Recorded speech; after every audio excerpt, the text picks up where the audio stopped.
오늘 하나님께서 우리에게 주시는 말씀은 신약성경 마태복음 7장 15절에서 마지막 29절의 말씀입니다. 신약성경 마태복음 7장 15절에서 29절의 말씀, 신약성경 10쪽에 있습니다. 마태복음 7장 15절에서 29절의 말씀을 봉독하겠습니다. 거짓 선지자들을 삼가라. 양의 옷을 입고 너희에게 나아오나 속에는 노략질하는 일이라. 그들의 열매로 그들을 알지니 가시나무에서 포도를 또는 엉겅퀴에서 무화과를 따겠느냐. 이와 같이 좋은 나무마다 아름다운 열매를 맺고 못된 나무가 나쁜 열매를 맺나니 좋은 나무가 나쁜 열매를 맺을 수 없고 못된 나무가 아름다운 열매를 맺을 수 없느니라. 아름다운 열매를 맺지 아니하는 나무마다 찍혀 불에 던져지느니라. 이러므로 그들의 열매로 그들을 알리라. 나더러 주여 주여 하는 자마다 다 천국에 들어갈 것이 아니요 다만 하늘에 계신 내 아버지의 뜻대로 행하는 자라야 들어가리라. 그날에 많은 사람이 나더러 이르되 주여 주여 우리가 주의 이름으로 선지자 노릇하며 주의 이름으로 귀신을 쫓아내며 주의 이름으로 많은 권능을 행하지 아니하였나이까 하리니 그때에 내가 그들에게 밝히 말하되 내가 너희를 도무지 알지 못하니 불법을 행하는 자들아 내게서 떠나가라 하리라. 그러므로 누구든지 나의 이 말을 듣고 행하는 자는 그 집을 반석 위에 지은 지혜로운 사람 같으리니 비가 내리고 창수가 나고 바람이 불어 그 집에 부딪히되 무너지지 아니하나니 이는 주추를 반석 위에 놓은 까닭이요 나의 이 말을 듣고 행하지 아니하는 자는 그 집을 모래 위에 지은 어리석은 사람 같으리니 비가 내리고 창수가 나고 바람이 불어 그 집에 부딪힘에 무너져 그 무너짐이 심하니라. 예수께서 이 말씀을 마치심에 무리들이 그의 가르치심에 놀라니 이는 그 가르치시는 것이 권위 있는 자와 같고 그들의 서기관들과 같지 아니함일러라. 아멘. 하나님의 말씀입니다. 오늘은 산상수훈의 묵상 18번째 시간입니다. 우리는 오늘 산상수훈의 묵상을 모두 마치게 됩니다. 올해를 시작하면서 우리는 마태복음 5장, 6장, 7장에 나오는 예수님이 산 위에서 하신 설교를 묵상하면서 지금 9월까지 우리가 오랜 시간 동안 산상수훈을 꼼꼼히 묵상하고 이 말씀 속에서 예수님의 생각과 믿음을 묵상하고 올해 우리 교회의 표어처럼 주님과 함께 살아가는 삶을 소망하며 이 말씀을 묵상해 왔습니다. 오늘 예수께서 산상수훈을 마치는 마지막 말씀에서 세 가지의 주제를 말씀하십니다. 이 세 가지의 주제는 모두 실천과 관계된 것이죠. 예수께서 설교를 마치시면서 실천이라는 주제를 마지막으로 말씀하시는 것은 참 적절한 설교의 마무리입니다. 오늘 산상설교의 마지막에 등장하는 첫 번째 주제는 열매입니다. 16절에서 예수께서 이렇게 말씀하십니다. 그들의 열매로 그들을 알지니 그 가시나무에서 포도를 또는 엉겅퀴에서 무화과를 따겠느냐. 예수님이 이 말씀을 하시는 이유는 15절 말씀처럼 거짓 선지자를 구별하는 방법을 알려주시기 위함입니다.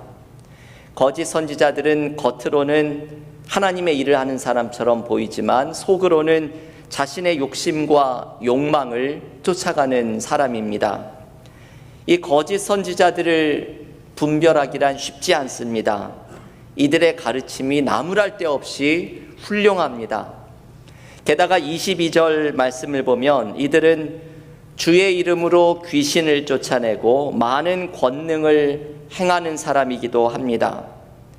여러분 생각을 해보십시오. 어떤 사람이 입만 벌리면 주옥 같은 말들이 흘러나오고 경건해 보이고 심지어는 많은 권능을 행하기도 하니 이 사람이 어떻게 거짓 선지자라고 생각을 할 수 있겠습니까? 그런데 주님은 이들을 분별하는 방법이 하나 있다고 말씀합니다. 열매를 보는 것이죠. 오늘 본문의 16절과 20절에서 두 번이나 반복하십니다. 그들의 열매로 그들을 알리라. 사람은 자신을 그럴듯하게 포장할 수는 있지만 그 열매를 속일 수는 없습니다. 누군가가 지나가고 난 자리에 무엇이 남아있는지를 보면 그 사람이 누구인지를 알 수 있습니다. 누군가 지나간 자리에 사랑이 남았는가, 미움이 남았는가, 누군가 애쓴 자리에 치유와 회복이 일어났는가, 아니면 상처와 분열이 남았는가, 하나님 나라의 열매가 맺혔는가, 아니면 자신의 욕심과 자기 만족의 열매가 맺혔는가. 예수님은 이것을 살펴보면 거짓 선지자를 구분할 수 있을 것이라고 말씀합니다. 올해 한국에서 이단에 대한 프로그램이 방영이 되면서 사람들을 충격에 빠뜨린 적이 있습니다. 이단의 교주들이 행했던 사악한 일들이 낱낱이 드러나고 피해자들이 인터뷰를 하면서 자신들이 받았던 고통이 얼마나 컸는지를 증언하였습니다. 오늘 주님의 말씀이 이 이단의 모습에서 그대로 드러났습니다. 이단의 교주들이 외쳤던 가르침이 겉보기에는 좋아 보이고 심지어는 그 교주들이 활동 초기에는 놀라운 능력을 행하기도 했다고 하지만 결국 그들이 남긴 열매는 추악한 욕망의 열매, 누군가를 고통에 빠뜨리는 악의 열매입니다. 우리는 열매를 통해서 그 사람의 삶이 어떠했는지를 분별하게 됩니다. 여러분, 이 말씀이 거짓 선지자를 분별하는 방법만이겠습니까? 주님의 이 말씀은 우리 모두에게 주시는 말씀입니다. 우리의 신앙 또한 어떤 열매를 맺는지로 평가되어야 합니다. 우리는 믿음에 있어서도 열매를 맺는 일에 관심이 없을 때가 많이 있습니다. 우리의 신앙은 늘 이 머리의 차원에만 머물러 있고 손과 발로 실천해서 열매를 맺는 일에는 부족할 때가 많습니다. 예전에 제가 한 책에서 교우들에게도 소개를 해드렸지만 목수의 이야기를 읽으면서 저도 충격을 받은 적이 있습니다. 어떤 나이가 많이 든 목수가 집을 그림으로 그리는데 옆에서 이 그림을 보고 있던 사람이 이 그림을 보면서 깊은 도전을 받습니다. 왜냐하면 이 목수가 집을 그리는 순서가 완전히 달랐기 때문이죠. 우리는 집을 그릴 때 지붕을 먼저 그리고 밑으로 이렇게 그림이 내려오지만 이 목수 노인은 먼저 바닥에 주춧돌을 그리고 기둥을 그리고 그 위에 들보를 그리고 석가래를 그리고 지붕의 순서로 그림을 그렸습니다. 이것은 일하는 사람의 그림이죠. 가만히 생각을 해보면 지붕부터 집을 지을 수는 없는 일이지요. 일하는 사람의 그림과 머리로만 집을 생각하던 사람의 그림은 너무나 다르다는 것을 발견합니다. 이 이야기를 전해주었던 분은 이 그림을 보면서 자신의 책꽂이가 한꺼번에 무너져 내리는 것 같은 낭패감을 겪었다고 말합니다. 책꽂이가 무너져 내렸다는 표현은 머리로만 이해하려고 했던 삶에 대한 부끄러움입니다. 삶의 실천으로 나타나지 않는 생각은 얼마나 공허하고 현실과 동떨어진 것이 될 때가 많은지를 깨닫게 된 것이지요. 여러분, 우리의 믿음도 삶의 실천과 열매로 나타나지 않는 믿음은 얼마나 공허한 것이 될 때가 많이 있습니까? 오늘 주님께서는 우리에게 열매로 그들을 알 것이다 말씀합니다. 이 말씀은 우리에게도 주시는 말씀이면서 내가 삶에서 맺는 열매로 내가 누구인지, 나의 믿음이 무엇인지를 보여주어야 한다는 말씀입니다. 예수님은 오늘 마태복음 7장 21절에서 이렇게 말씀합니다. 읽을 때마다 우리에게 너무나 도전이 되는 말씀이죠. 나더러 주여 주여 하는 자마다 다 천국에 들어갈 것이 아니요 다만 하늘에 계신 내 아버지의 뜻대로 행하는 자라야 들어가리라. 여러분이 마태복음 7장 21절에 도전이 되는 이 말씀은 믿음은 언제나 삶에서 열매를 드러내야 함을 강조합니다. 하나님이 기뻐하시는 뜻을 실천하면서 삶에서 열매를 드러내야 한다는 것을 주님은 강조하십니다. 번지르르한 말의 잔치가 아니라 나의 실천이 나를 보여주고 삶의 열매가 하나님의 뜻을 드러내는 삶을 살아가야 합니다. 우리의 삶 속에서 믿는 대로 실천하고 하나님이 기뻐하시는 삶의 열매를 맺는 그리스도인들이 모두 될 수 있기를 기원합니다. 예수님이 말씀하시는 산상수훈의 마지막에 두 번째 주제는 좋은 나무입니다. 방금 말씀드렸던 이 열매를 맺기 위해서는 예수께서는 먼저 좋은 나무가 되어야 함을 강조하십니다. 오늘 본문의 17절과 18절에서 주님이 이렇게 말씀하십니다. 이와 같이 좋은 나무마다 아름다운 열매를 맺고 못된 나무가 나쁜 열매를 맺나니 좋은 나무가 나쁜 열매를 맺을 수 없고 못된 나무가 아름다운 열매를 맺을 수 없느니라. 이 말씀이 참 쉬운 말씀이지만 이 말씀 속에 얼마나 깊은 통찰력이 담겨 있는지 모릅니다. 예수님은 열매를 맺기 위해서 우리는 먼저 좋은 나무가 되어야 할 것을 가르쳐 주십니다. 우리는 때로 열매에는 관심이 많지만 좋은 나무가 되려고 하지는 않습니다. 이 좋은 나무가 되는 게 참 정성이 필요하고 시간이 많이 필요하기 때문이죠. 하지만 주님은 좋은 나무가 먼저 되면 좋은 열매를 저절로 맺게 될 것을 강조하십니다. 예전에 한국에서 신학교를 다닐 때 지금도 기억에 나는 것은 은퇴하신 어떤 목사님이 와서 신학생들에게 설교를 하면서 자기의 목회의 중요한 경험들을 나누어 준 적이 있습니다. 그분이 강조하기를 신학생들에게 나중에 목회를 할 때 열매를 거두려고만 애쓰지 말고 좋은 교회를 만들려고 노력을 해야 한다고 강조하였습니다. 좋은 교회를 만드는 데는 시간이 걸리고 힘이 들지만 좋은 교회를 만들면 열매는 저절로 맺게 될 것이라는 권면이었습니다. 오늘 예수님의 이 마태복음 7장의 말씀을 인용한 것이죠. 저는 이 말씀이 제 마음에 남았습니다. 우리는 교회에서 사역을 하고 목회를 할 때에도 열매에만 관심을 가져서는 안 됩니다. 좋은 나무가 되도록, 좋은 교회로 자라나도록 정성을 쏟아야 합니다. 얼마 전에 제가 김민식 씨가 지은 나무의 시간에 나오는 이야기를 하나 소개해 드렸습니다. 최고의 악기로 평가받는 스트라드바리우스가 그 비결이 좋은 나무를 사용한 것이죠. 17세기 유럽에 불어닥쳤던 매서운 겨울을 견뎌내었던 가뭄비나무, 나이테가 촘촘하게 성장을 했습니다. 그 매서운 추위를 견디느라 성장은 늦어졌지만 덕분에 어떤 나무보다 강하고 튼튼한 나무로 자라나게 되었습니다.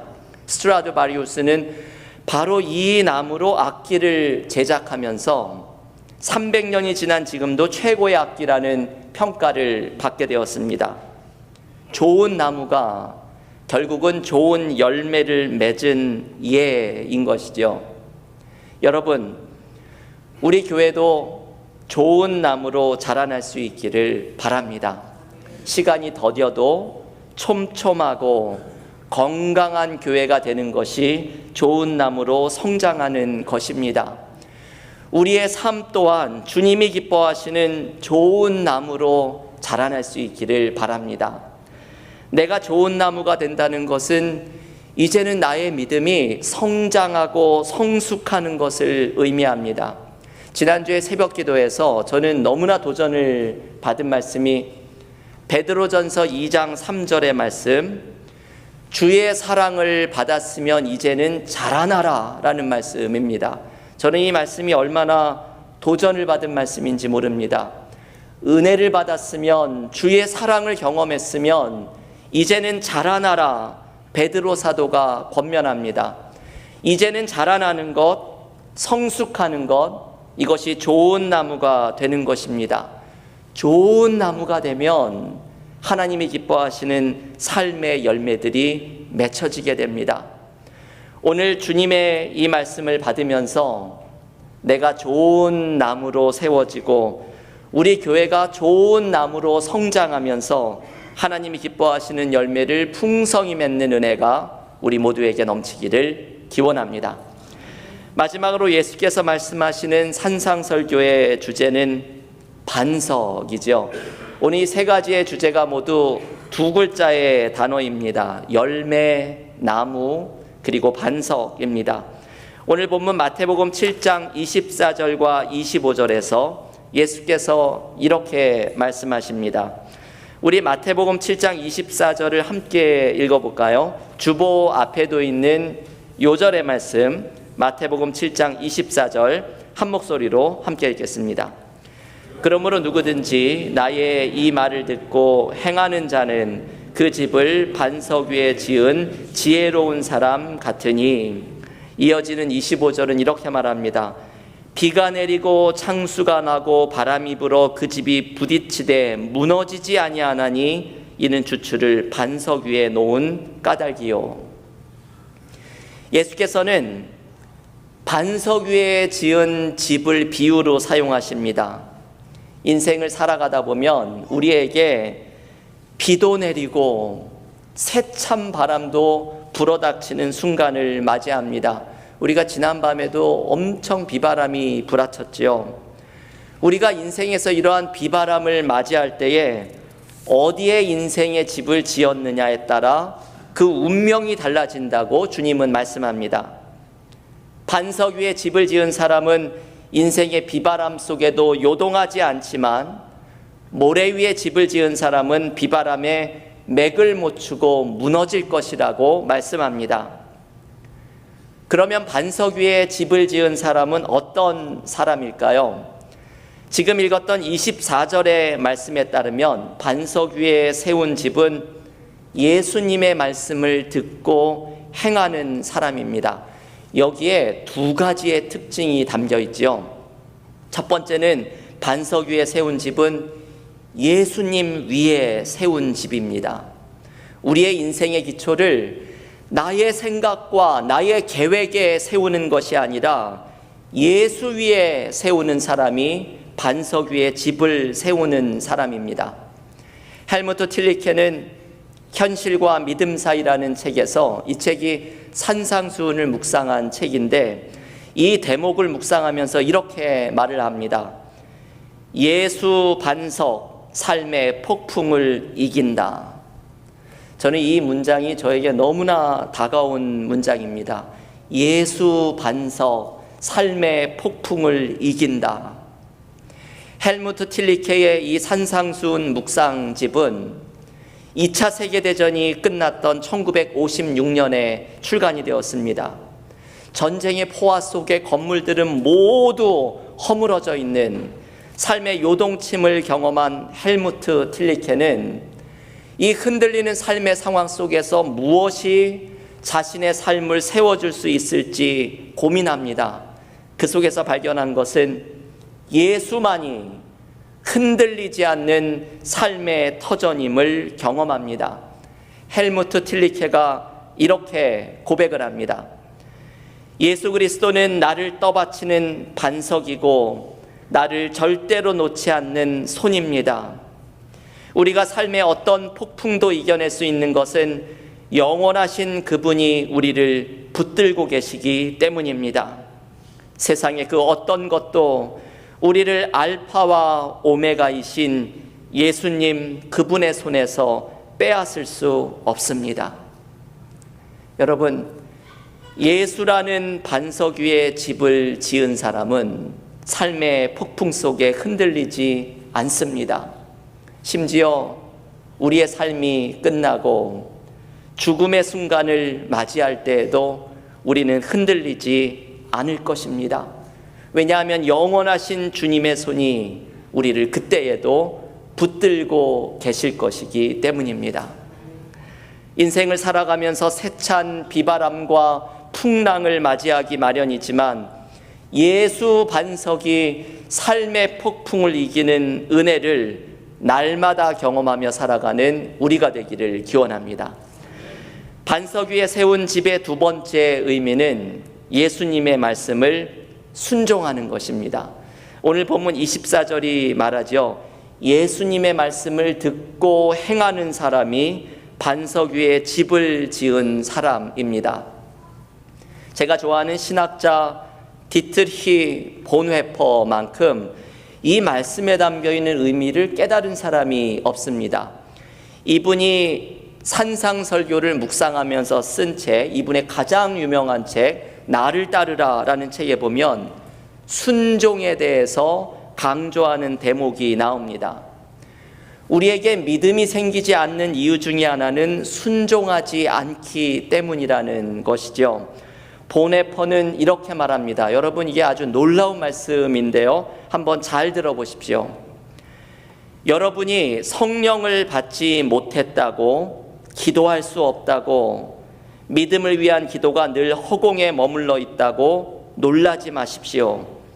오히려 밖으로 나가 형제자매와 화해하고 당신을 사로잡고 있는 죄에서 벗어나십시오.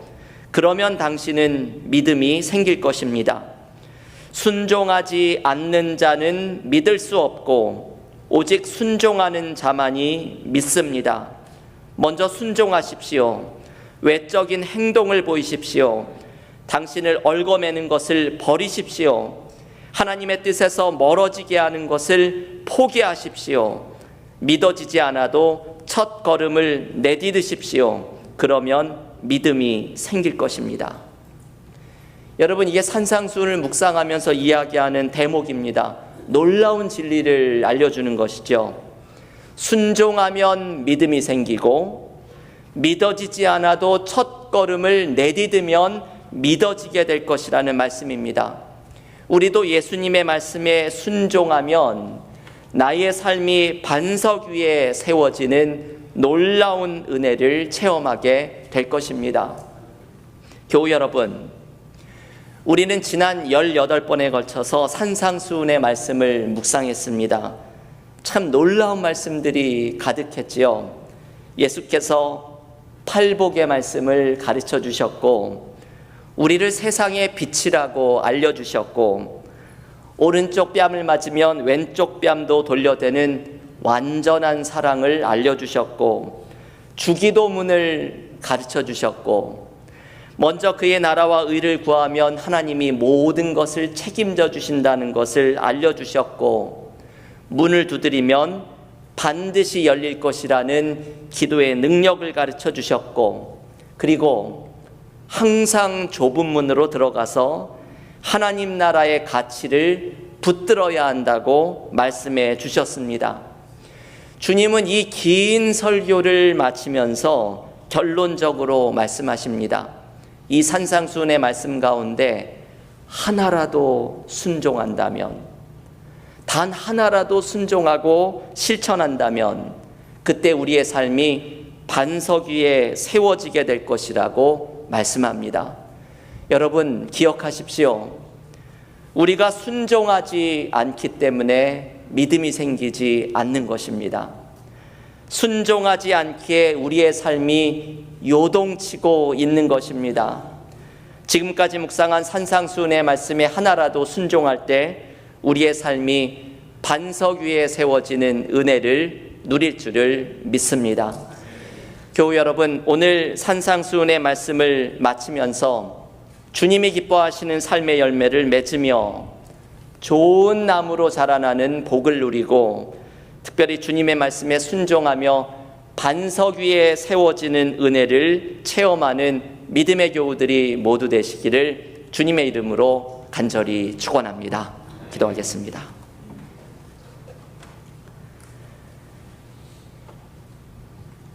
하나님, 감사합니다. 지난 18번의 산상수훈의 묵상을 통하여서 주님의 생각이 무엇인지 깊이 묵상하고 이 말씀을 우리도 실천하며 주님과 함께 살아가고자 하는 마음을 우리에게 주심을 감사드립니다. 오늘 산상수훈의 마지막 말씀을 묵상하면서 우리의 삶 속에 이제는 머릿속에만 남아있는 신앙생활이 아니라 손과 발로 실천하며 하나님이 기뻐하시는 믿음의 열매들을 맺어가는 그리스도인들이 되게 하여 주시옵소서. 이 열매를 맺기 위해 우리에게 좋은 나무가 되라고 하시니 이제는 은혜를 받았고 주의 사랑을 경험했으니 성장하고 자라나게 하여 주시고 우리 교회도 좋은 나무로 더욱더 성장하며 자라나게 하여 주시사 하나님 기뻐하시는 아름다운 열매를 풍성히 맺어가는 은혜가 넘치게 하여 주시옵소서.